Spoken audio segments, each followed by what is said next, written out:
Can everyone see my screen? Fantastic. Okay, excellent. Thank you, April. Good morning, or yeah, I guess it's still morning, right? Good morning, everyone.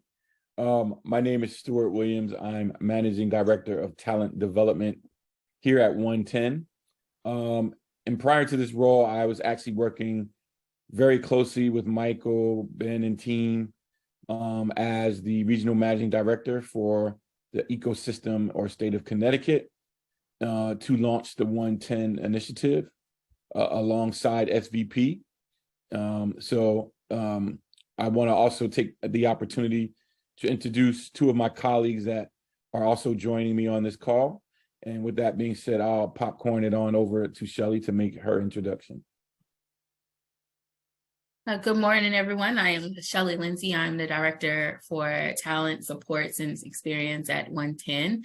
I'm happy to be here. My primary role, I think, down in the slide will highlight what support services look like for OneTen. But as of right now, we are still building out the strategy around what our definition is and how we would be a role player in this work to support talent developers, employers, and talent through addressing barriers, but also being able to sustain a healthy lifestyle, and then also being able to compete in the employer market. So while I'm here to answer any questions that you might have in terms of how we're thinking about it and shaping it, I'm also here to hear how you would like for us to play as a partner with you in the work that you're doing to engage and support Black talent. So good morning, and I'm happy to be here in this discussion. Thank you. I'll send it over to April. Thanks, Shelley. Thanks, Stewart. Good morning, everybody. My name is April Weathers. I'm the Director of Strategic Growth for OneTen. Myself and April Cho, who is our Chief Strategic Growth Officer, are going to be leaning in sort of our Northeast region coming up here. So I definitely wanted to make your acquaintance. I'm very excited that SVP has brought us all together.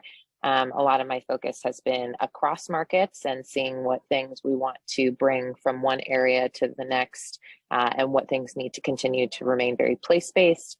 So I'll be here in today's meeting also taking some notes. So if you see me looking down, that's what I'm working on for today. So excited to be here. Thank you, April. Thank you for those introductions. And so with that being said, April's going to take control of the con for the slide deck on my behalf, and I greatly appreciate it. So let's go to the next slide. All right. Well, what I like to do is kind of share with you the overall mission of OneTen. OneTen's mission is to hire, promote, and advance 1 million Black individuals without college degrees, paying a family-sustaining wage over the next 10 years. And so it's very important to understand that our primary talent base is Black talent, and those without a college degree. Now, that doesn't mean they can't have an associate's degree or some form of post-secondary education, but we primarily work with individuals who have not completed a 4-year degree. We do this by catalyzing quality employment opportunities with over 70 plus employers that are a part of the OneTen ecosystem across the country. And we can help solve some of these inequities and close the wealth divide that exists in this country. One of the things that I like to talk about in doing this work is really understanding what was the catalyst for OneTen. Many of you know that our country went through some significant unrest due to the murder of George Floyd. And at that time, we were at a crossroads as a nation. And so there were some corporate leaders who took note and decided that they wanted to do something to address these inequities. But we have to first understand that it was an issue of social equity and justice, right? Justice and social equity was at the bedrock of the launch of OneTen. And that is very much the lens in which we approach this work, right? I often say it, I don't know if it's the appropriate thing to say, but I say it anyway. We are a social justice organization that just happens to be doing workforce development, right? So that's the lens by which we embrace this work, that is through equity and justice that we see the impact of this work. The individuals in corporate America that were inspired or called to action, I can't say an inspiration, but were called to action during that time were several corporate leaders, to include Ken Frazier, chairman and CEO of Merck, Ginny Ramadi, former chairman of IBM, Charles Billups from Infor, Ken Chenault from American Express, and my Kevin Scher from, from Amgen. Okay, so these were the individuals that were called to action and really birthed the idea of OneTen. And feel free as we're going along, if you have any questions, you can stop me or you can place them in the chat and we'll do our best to respond to any questions that you may have. Next slide. Again, these are the individuals, including myself from the OneTen team, that are here to share with you a little bit about our work, our mission, and our impact and goals. Next slide. And with that being said, I'm going to turn it over to Michael to lean in a little more as it relates to the partnership with SVP and the work that they do. Yeah, so basically, I think most people on this call I've had conversations about SVP with before, but we're a group of partners, or basically experienced professionals that are working on a volunteer basis to close the opportunity gap in the state. Stewart has already mentioned the aspect that we're discussing now, but we work with nonprofits, some of them are on the call right now, businesses and government, to create more equitable systems. Can you forward it? So we really have 4 roles. We're working on helping to engage and recruit employers into the OneTen ecosystem.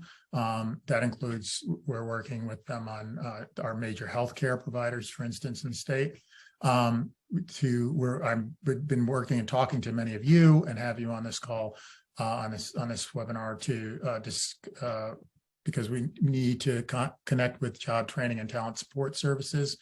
And we're focusing on BIPOC-led organizations. Also, we're working with, there's another party who's not on the call right now, but we're working on additional candidate recruiting and community-based organizations, schools and churches and so forth. And also building OneTen's relationships with a broad set of stakeholders to really create an ecosystem that's more responsive to the Black community and Black talent, basically. So with that, I'll turn it back over to the OneTen folks. But basically, it turns out that our mission in this state is very consistent with what OneTen is trying to do, which is why we ended up partnering with them. Okay, what we do at OneTen. Well, here at OneTen, we're working with companies across this country to adopt a skills-first culture and approach that values skills across the entire talent journey for Black talent. And so that journey includes, number 1, attracting talent, hiring the talent, performance management of talent, and then career advancement.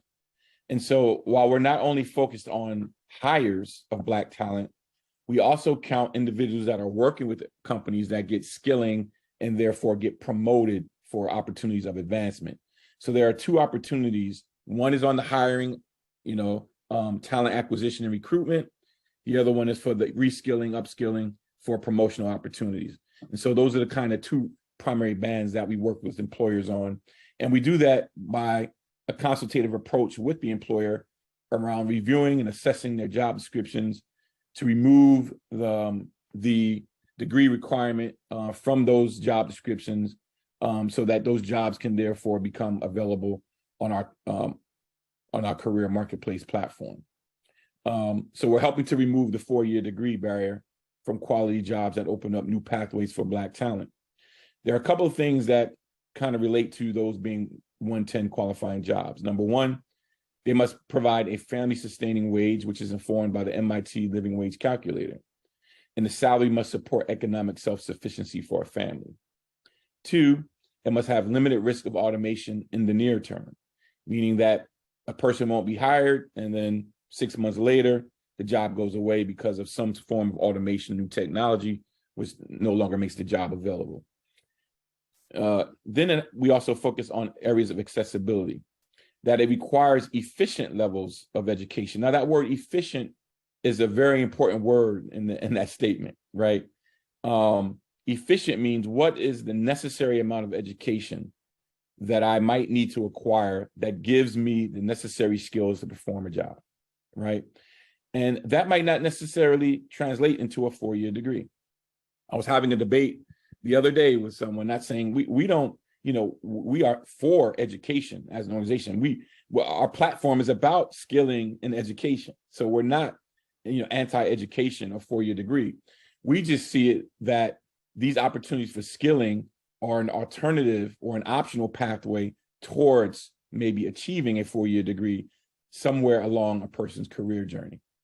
And then lastly, it requires attainable levels of work, meaning we generally work with talent that have 5 years or less of work experience. And this is important too, because many of the individuals we work with that we're looking at in terms of Black talent are coming into roles where they might not have the wide range or long career experiences in their job. And so if they're skilling and getting new skills or new opportunities to build a pathway, they therefore might not have that more than 5 years of experience doing so. And so that's kind of really a target for us in terms of the type of talent we work with and identify. Next slide. This slide kind of talks about our ecosystem work. We're cultivating an ecosystem of committed companies alongside talent developers, which Michael had mentioned previously. We're working with 2 talent development organizations in the state of Connecticut right now to get them endorsed so that we can bring their skilled talent onto the career marketplace platform. We work with community partners such as yourself and support service providers to enable Black talent to thrive. So employers, they basically span various industries and they have shown and expressed commitment from the very top around upskilling, hiring, and promoting Black talent to family-sustaining careers.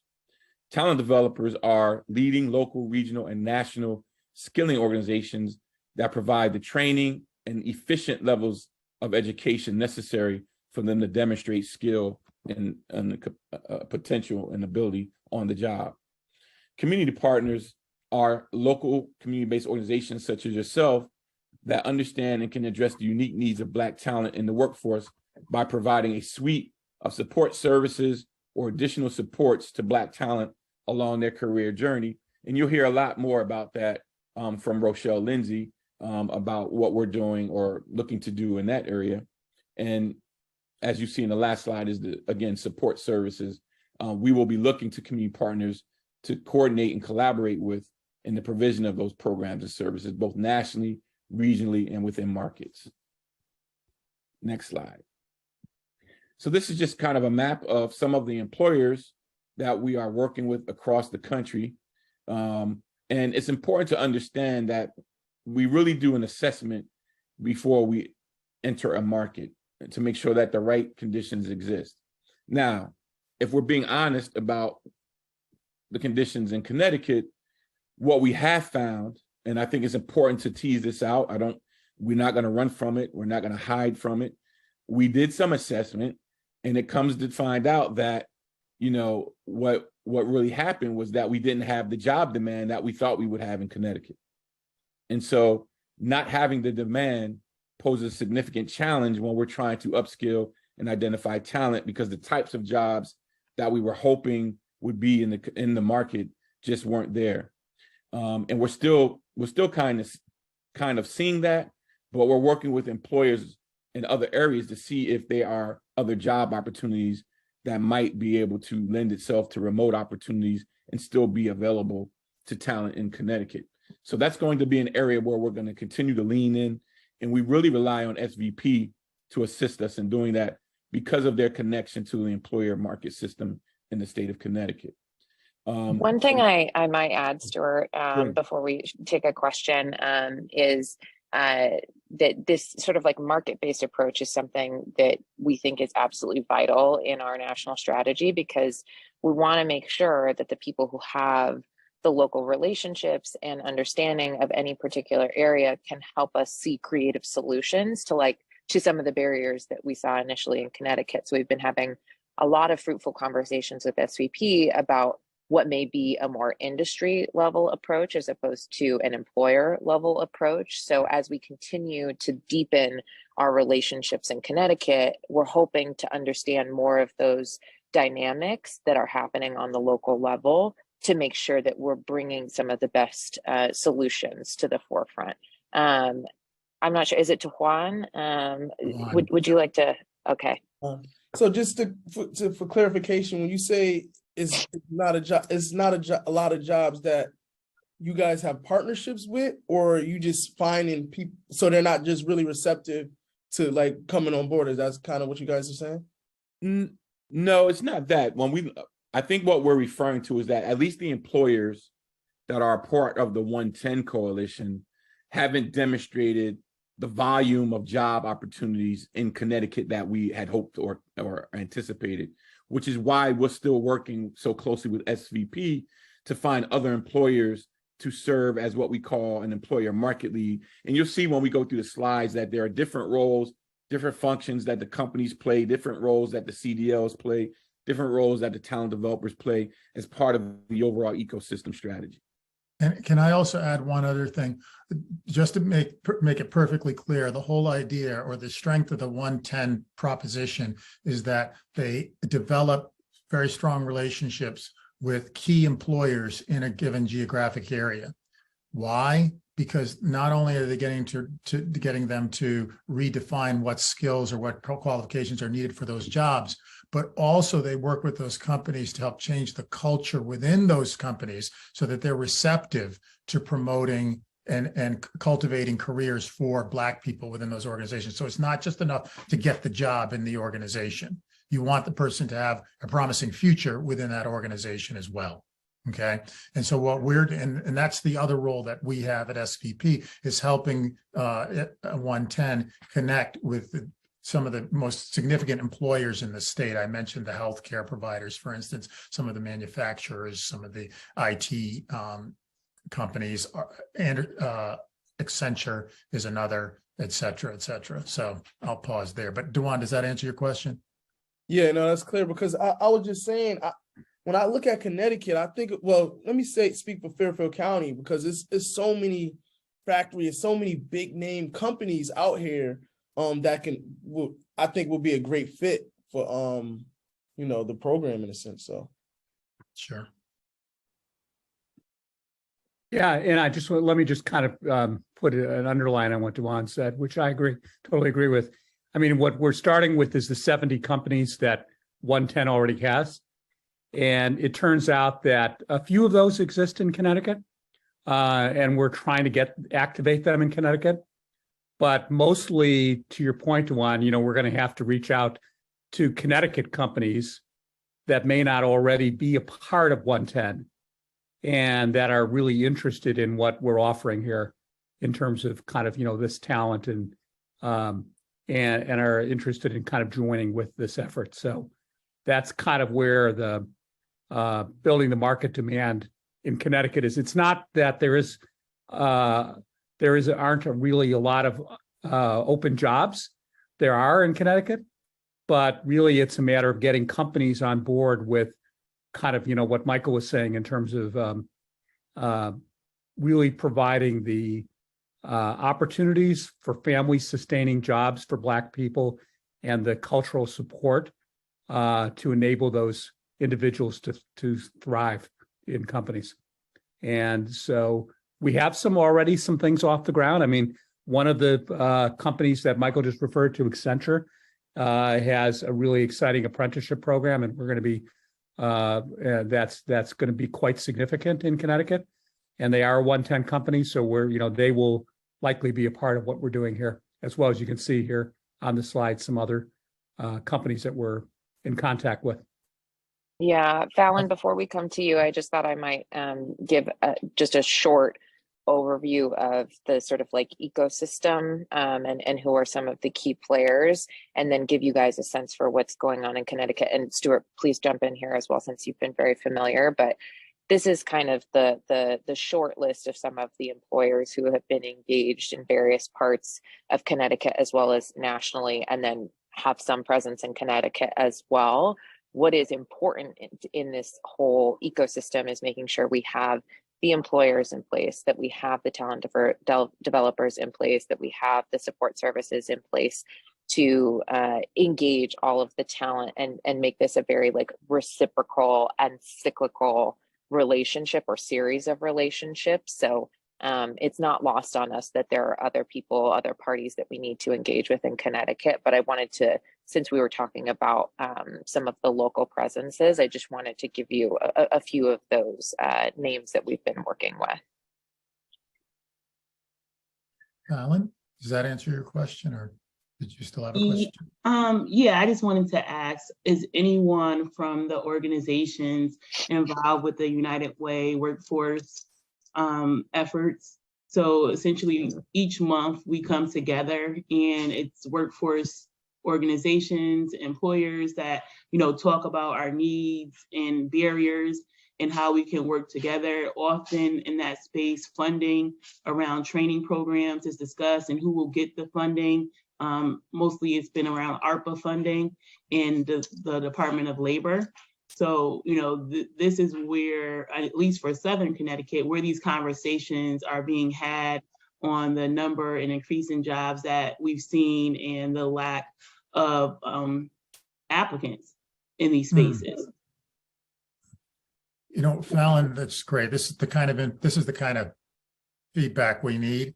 What I'll do is I'll make a point of following up with you on that to get more detail and more information, because the key thing will be of those jobs, how many of those are definitionally 110 jobs? In other words, the family sustaining wage and companies that have a culture that would promote the advancement of the person involved. And then the other side of it is something you and I have talked about, is how we actually reach the talent and what we need to do to reach the talent. And I have had, I've just started a series of conversations with Alex Johnson at the Hartford WIB about that very dynamic and what the workforce development boards can do to help promote that kind of activity. But given your background and your experience and everything that you've told me about yourself, I really would like to talk with you more about this particular topic. Okay. Are there any other questions before we go back to the slides? Because we want to make sure that we provide as much detail and give a thorough understanding and overview of OneTen. So we're more than pleased to answer any questions along the way, or just have a conversation that digs a little deeper related to a subject matter that may have come up. I think your point, Alan, about United Ways is a really great one. There are United Ways across this country in cities and towns all over that have workforce development initiatives and could probably be a national strategic partner for us in many ways on doing some of this work, whether it be wraparound supports or other things. And I know, again, Shelley is going to share some of that with you all as part of this discussion today. But we're really trying to get a sense of who are those partners at the national level that can translate into local opportunities. So that is I really appreciate you elevating that. All right, you want to go back to the slides? Yeah, there was a note in there about how there were more testimonials than anything else. One question I have on behalf of so everybody who's on this call here are people who are basically the contacts or the connection to the potential job seekers. So one of the things I think would be good to do is to explain to everyone how the cultural work with the OneTen companies actually, how that happens, what is actually going on, and how that has actually been done successfully, say the Cleveland Clinic or Delta or other models, so that they can get a sense of like how the talent got from where they were in whatever job or not unemployment status they were into these companies that had traditionally not really pursued the talent in this demographic.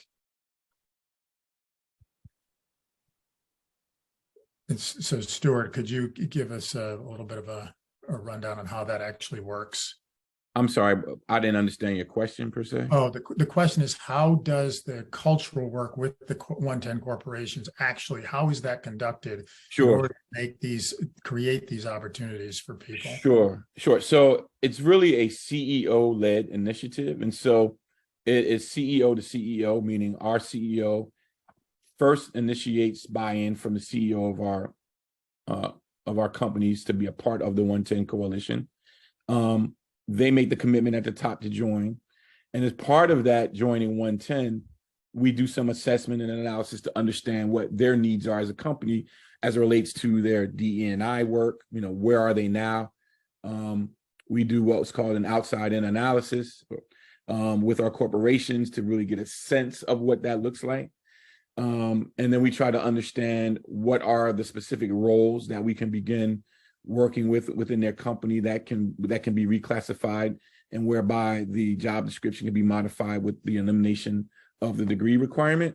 And then I think the subsequent part of that is we work with an organization called Grads of Life that works very closely with our companies around the cultural shifts that companies are looking to make, or perhaps struggling to make as part of this effort, and to coach them along in doing that.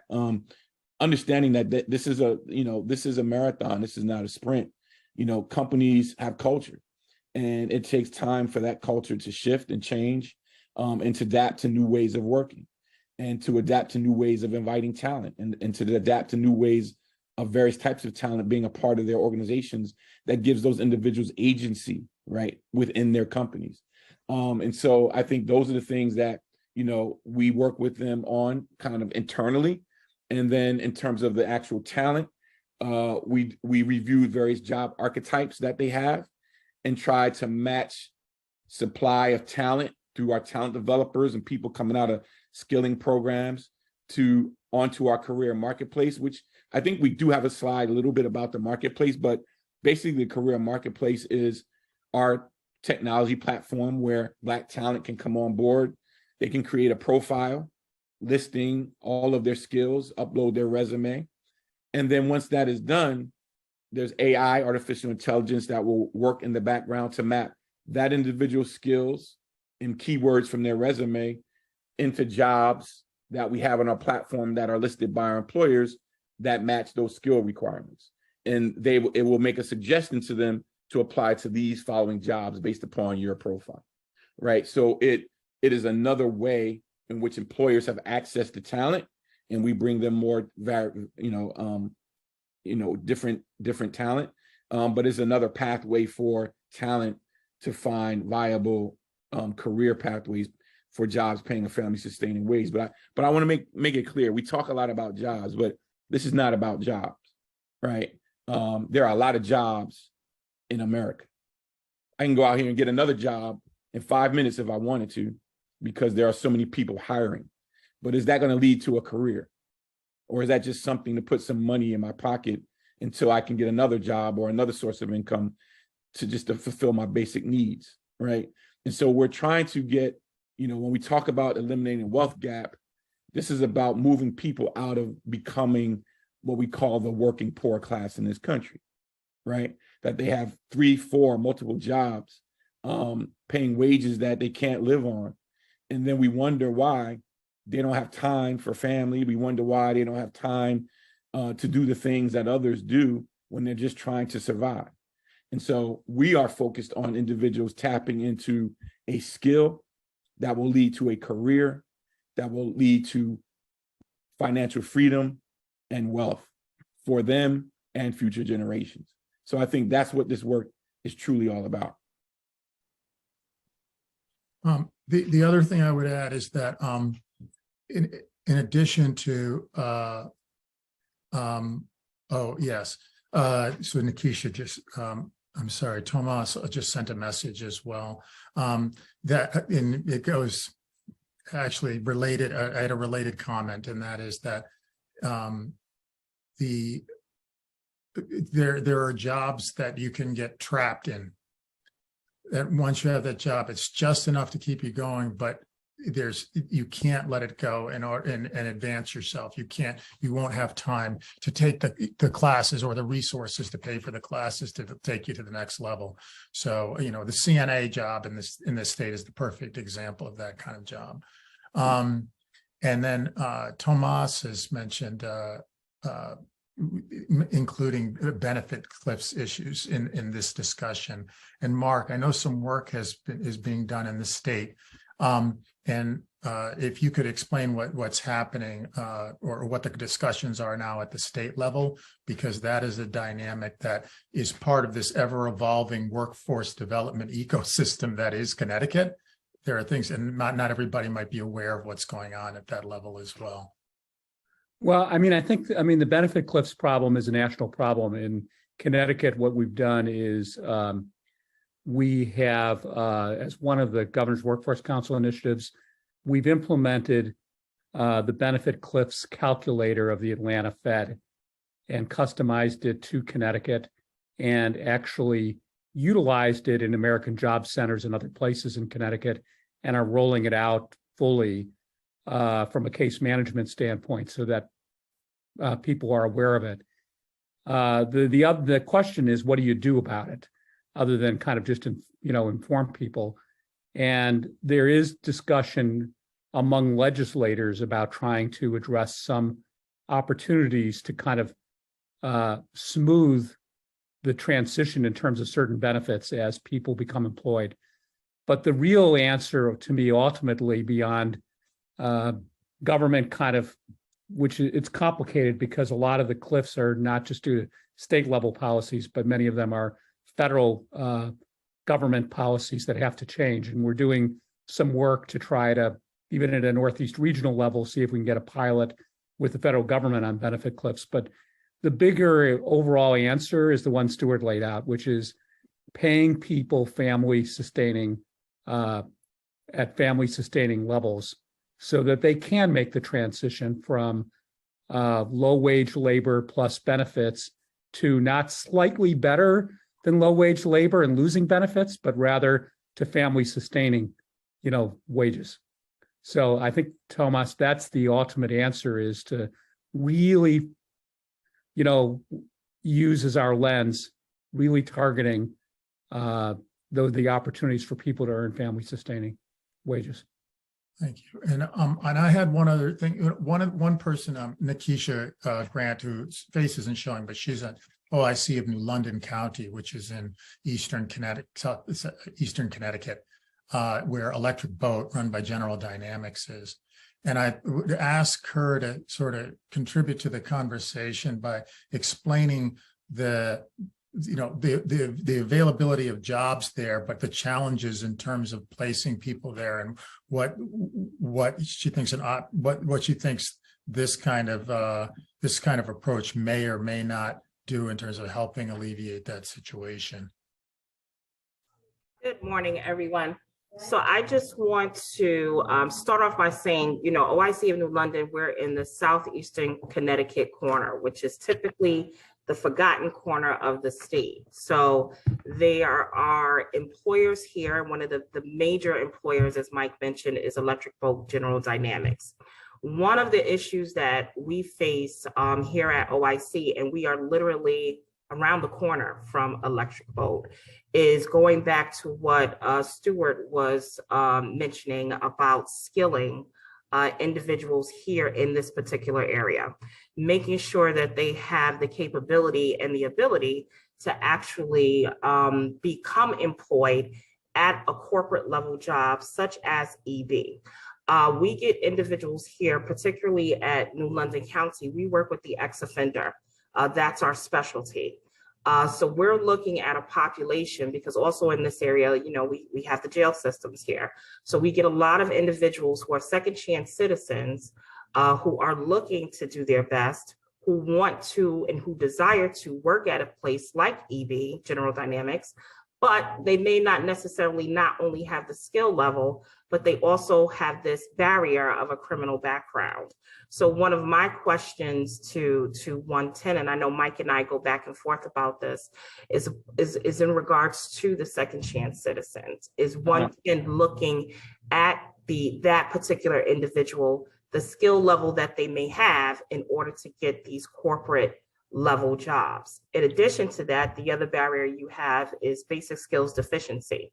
A lot of adults may graduate high school or they may have their GED, but what we find here at OIC of New London is when we provide them with the CASAS exam, which is the state exam that education institutions use in the state of Connecticut, when we provide that academic test, they don't necessarily have that reading and math levels that make them workplace ready.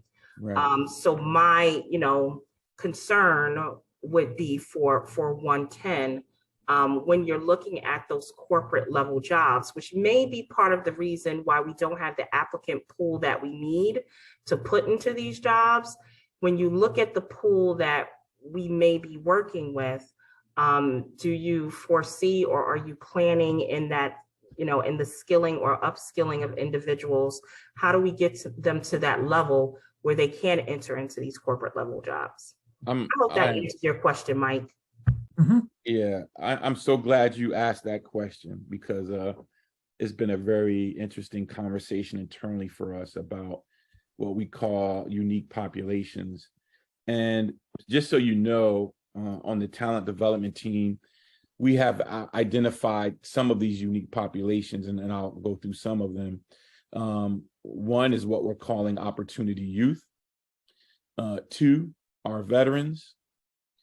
3 are returning citizens that you mentioned, or second chance citizens.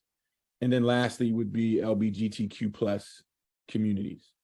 And so we are really trying to be intentional around what are going to be the unique set of support services that those particular populations need as we begin to develop upskilling opportunities for them. Part of it is going to be on what type of assessments we might need to do for individuals in those particular situations, right?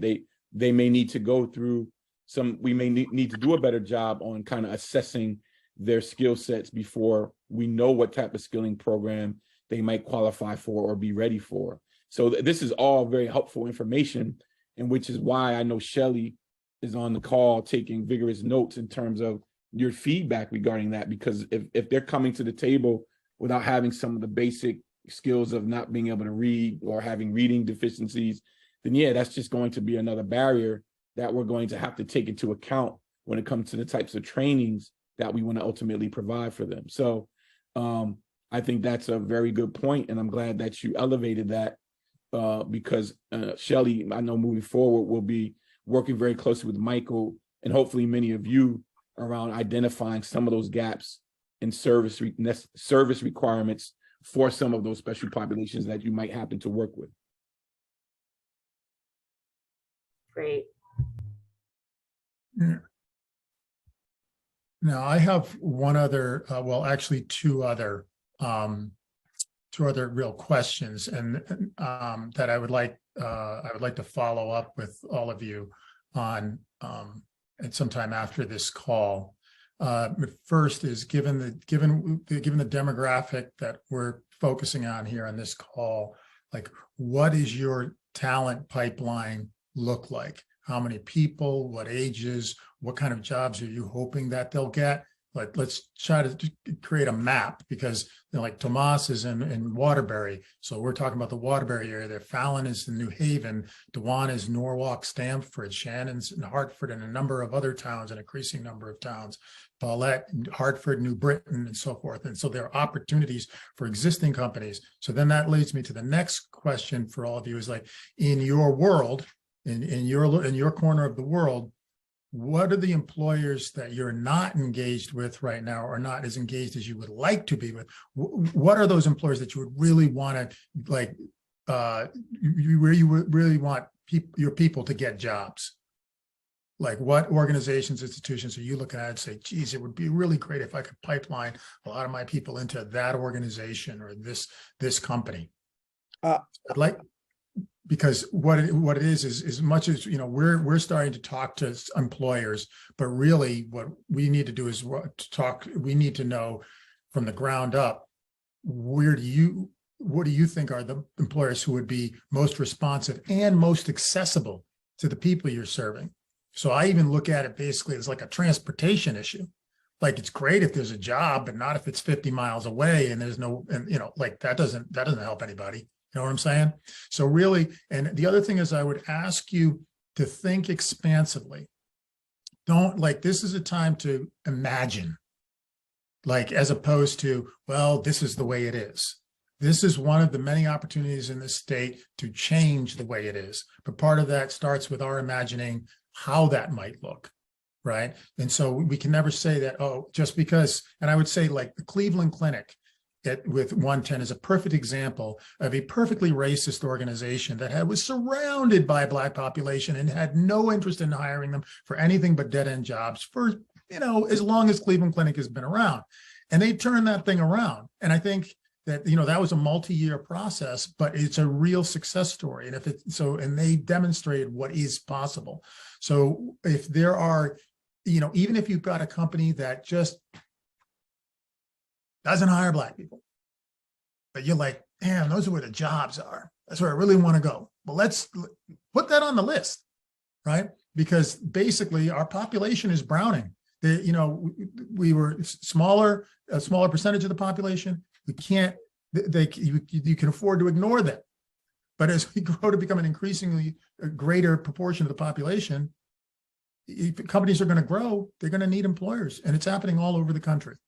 So I we really got to think expansively. I'm happy to follow up with each and every one of you individually. I think in the past week, I've had phone calls with everybody on here and some people who wanted to be on here and couldn't be on here.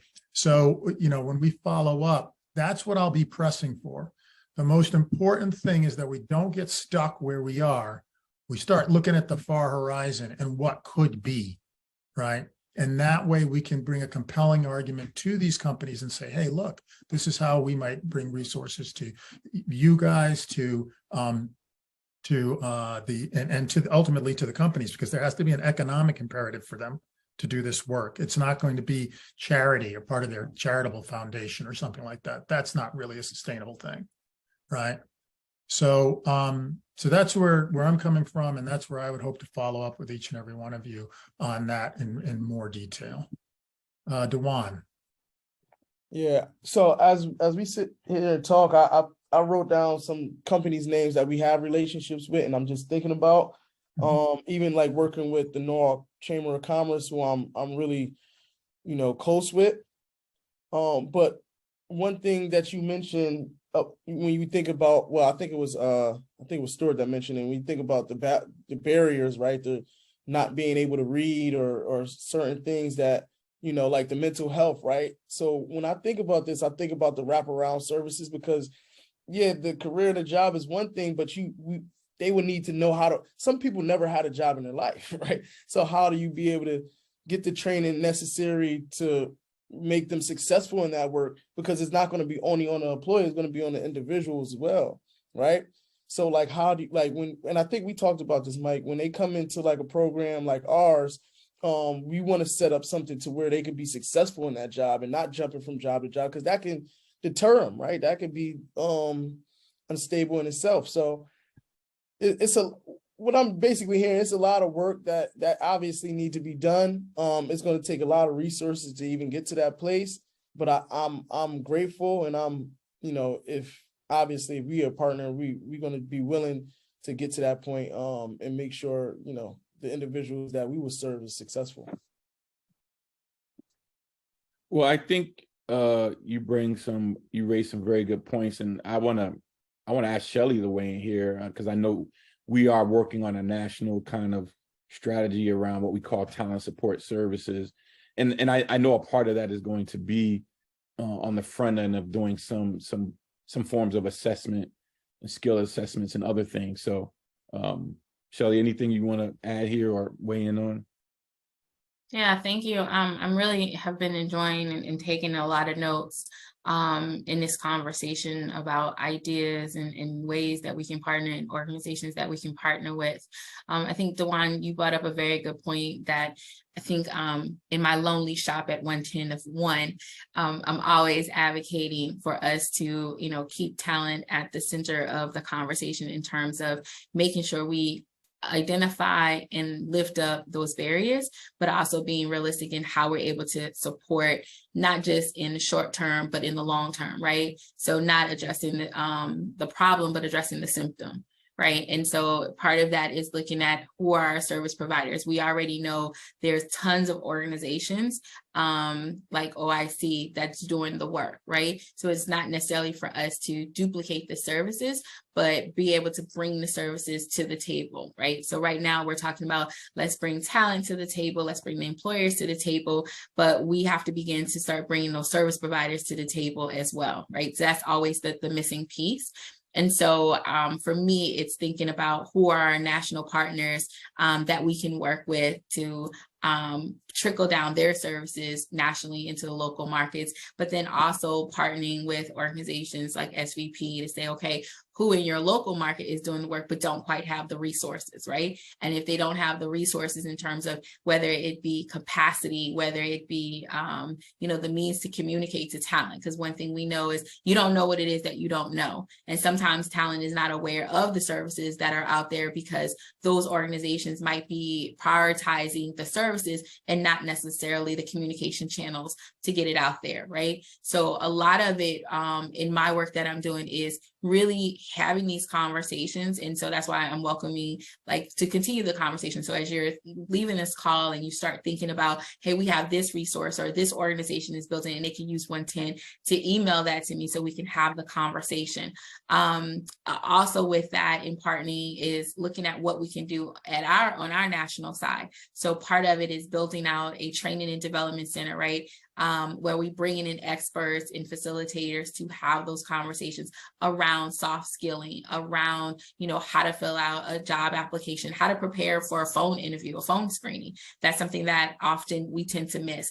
Right now, a lot of organizations are doing Zoom interview, and some individuals do not quite know how to navigate Zoom. I know people who are in the professional space who still have challenges, navigating Zoom. So if that's not your everyday norm, a part of what we're trying to do is identify how can we support talent. The other part is we calling a support resource or a career advisement center. So we're bringing coaches in that can work with talent in a one-on-one space and customize, what does support look like around, references. A lot of individuals, they'll get to the point where a job says, hey, share your references.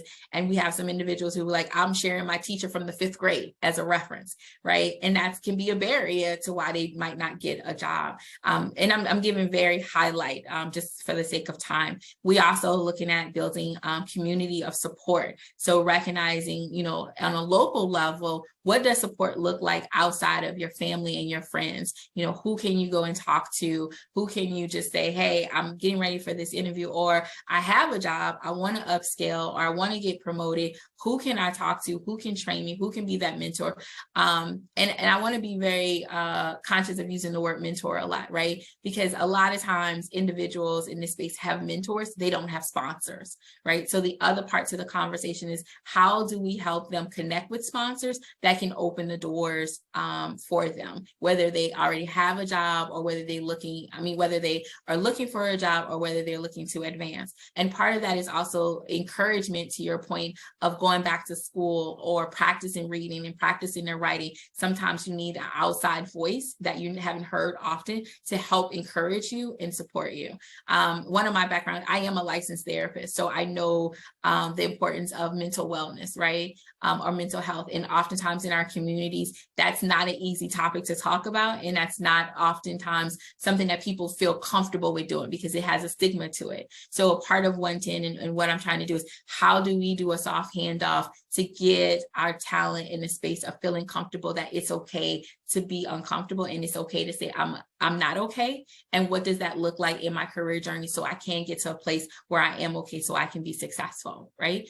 So part of that again is having these conversations, looking at where the gaps are, looking at where OneTen can leverage our relationships, and where we can't leverage relationships, where can we pour in financial investments into being able to expand so that our talent is able to compete, advance, and sustain a healthy lifestyle. So I hope that helped, that we're thinking in the same direction, right? And that I recognize that every market is very different, but I also recognize that every market has some unique service providers, to April's point, that we can probably uplift and help them expand nationally or in different geographical regions, right? But I need your support in giving me that information and that knowledge to say, hey, here's what's working really, really well. Can you help us expand what we're doing in our area, but then also look at what experiments we can do to take that same success story and apply it into other areas with the same demographics. Great. And Tomas, did you still have a question, or was your question answered? Yes, my apologies. I have to hop off in a minute, but I'm trying to think big here. I try to plant the seed in every space that I'm part of. That is work related. Basically, something that we try to do is remove some of the barriers that our people face in the community that we are focused in. And I'm always thinking, we provide ESL training, GED, whatever. But there are states that are already doing job training in other languages. So we're technically forcing people to learn a language first, which takes a lot of time in order to be able to access a job training opportunity, right? So I think we're missing an opportunity here in Connecticut. That dinosaur way of thinking it has to go out the door. There's a lot of job training opportunities here. Apparently we can figure out a way to fill these job opportunities, and there is a lot of people that are willing to do these trainings, that are willing to enter the job force, and because of the language barrier, they're unable to. So I also want you to take that into consideration. And that's just, I met with someone in New York that opened a trade school that offered different languages, trainings, you name it, and they're very successful. And since that was about a year ago, and I'm always thinking about how we can do this here in Connecticut, and it almost seems like I get the door closed in my face every time I bring this up, but I'm gonna continue to do it, and I just wanted to think about that. Okay. I think that's a really great point, Tomas. And one thing I want to highlight as we kind of close here is a reminder of our organization's name, right? It's 1 million over 10 years. And I think that something that we're really trying to continue to be aware of is like, there's this local context that we can't get without y'all's support, and being able to think about what are some of those first steps we need to do with talent that's already ready to go, that help us bridge these employer relationships and get us to a point of trust with both talent on the ground, employers in the local areas, and bring us to the table to have a conversation around, you're missing out on a huge amount of talent that is ready to go and already trained, and you just need to bring in X, Y, or Z factor to really make this move forward. So I really appreciate that observation from you, Tomas, and I think it makes how we think about this long-term solutioning a little bit more clear. So Tomas, thank you for that perspective, because I actually hadn't heard that particular issue spoken of before today. And it's this kind of feedback that it's going to inform what we do and how we do it going forward, and hopefully with your organizations. Everybody's turning into a pumpkin right now, because I guess 11 o'clock is where everyone's got to go. So I really appreciate and thank you for being on this call, and I look forward to following up with each of you. All right. Thank you, Michael. Take care. Thank you. Thank Have a you good all. weekend. Happy holidays. Bye-bye.